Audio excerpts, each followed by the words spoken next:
Pwede bang magtanong, ilang taon mo na iniisip yung business idea mo? 1 taon? 3? 5 taon? Real talk. Bawat taon na lumilipas na hindi mo sinisimulan, malaki ang nawawala sa iyo. Kaya sa video na ito, pag-uusapan natin magkano ba talaga ang cost of paghihintay, bakit maraming idea na hindi nakapagsimula, at ano yung dapat mong gawin para ikaw ay maging handa na. At sa dulo ng video, meron ako ibibigay sa isang free tool na pwede mong simulan ang business idea mo na hindi ka nang maghihintay.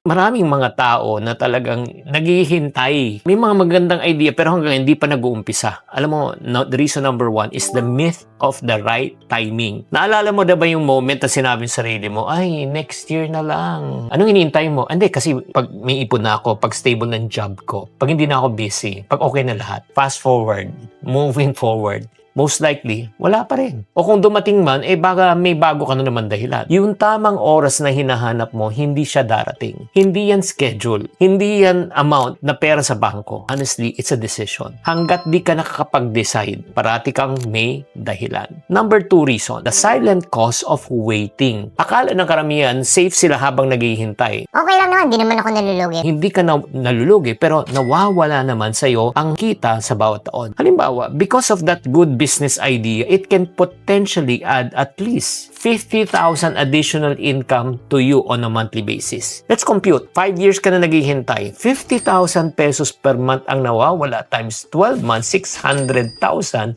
times 5 years na paghihintay. Ang nawala na po sa iyo ay 3 million pesos. So nagigets nyo, hindi lang po yung oras ang nawawala sa iyo, the opportunity for you to earn. Not only the opportunity to earn, but the experience na hindi mo na-experience kasi hindi mo nagagawa. And not only that, yung momentum and opportunity, grabe. Imagine mo, pag kumikita ka na extra, 50,000 naman, ang dami mo pwedeng gawin. So nagigets nyo. Pero ito nga, mayroon pa akong isang tanong, Chinky. Nag-umpisa naman ako pero nag-fail ako. Dito po nagkakatalo ang karamihan. Hindi lahat na nagsisimula ay nagtatagal at nagiging successful. Kasi may mga businesses na magagandang idea pero sa totoong buhay, hindi siya realistic. Probably hindi bagay sa taong target market o hindi bagay sa sitwasyon niya. Or probably akala niya bebenta pero hindi naman nag-work. So hindi talaga lang tugma probably sa taong gumagawa. Maraming natatakot talaga magsimula. Pero ang katotohanan, hindi lang nila chinek kung tama yung ikangay business idea and concept from the start. So ang importante talaga, bago ka mag-start ng business, this is what most people are missing kung bakit hindi nagiging successful. It's called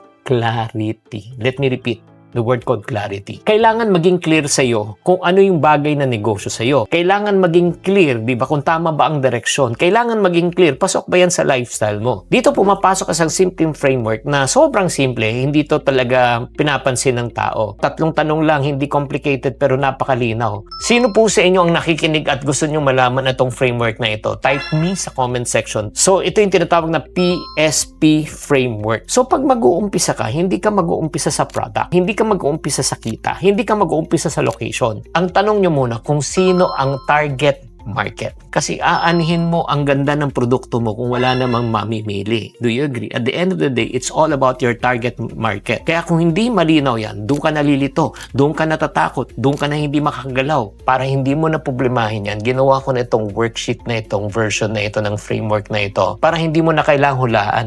Ang gagawin mo lang, sasagutan mo na lang siya ng step by step. Magkakaroon ka ng malinaw na target market. And the good news, libre tong framework na ibibigay ko sa iyo. Dahil tinapos mo tong video na ito, nasa description lang kung gusto mong kunin. And absolutely, it's for free. Sana naman nakatulong tong episode na ito at tatandaan, tamang karunungan, tamang disiplina ang susi sa pagyaman. Chinky Tan, with over 6 million Facebook followers, 2.8 million YouTube subscribers, and 2.4 million TikTok fans, is now all out to share with you the most practical, simplest path to lasting wealth.